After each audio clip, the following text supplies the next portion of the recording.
I was 10 years old, and I was home alone. But that wasn't a big deal because we lived in a small city. My mom and dad were at my grandma's house. I couldn't go because I was sick. It was around 9 p.m. when I was about to go to sleep. My room was really small, and it only had one window facing my bed. That window to me was kind of scary, because when you're a little kid, your imagination can sometimes go wild. At that time, it wasn't my imagination, though. Like I said, I was about to go to bed when I heard a loud scream coming from outside.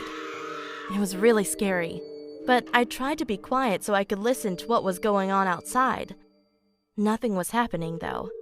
It was really quiet, like nothing had happened at all. Quieter than normal, actually. Some time had passed, and everything seemed okay, so I just laid down and tried to sleep. 1 hour later, I heard that loud scream again, but this time, it seemed to be closer. I froze. I was so freaked out I couldn't even move. 30 minutes later, again, the same scream. At that point, I was about to cry. I don't know why, but that scream wasn't just a scream. It was at this high pitch, and it was just so creepy. Finally, 15 minutes later, I saw something at that window. It was a really skinny woman, and she seemed so happy for some reason.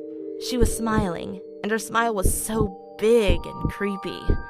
When I saw her, I started crying, and she started screaming again. I was horrified. She was just looking at me, smiling and screaming for the whole night. The next morning, my parents came back home, and I told them everything. They called the police, and the police found out that my window, that was facing my bed, was broken. But it didn't seem like it was broken with some sort of weapon, but as if it were broken by a really high pitch.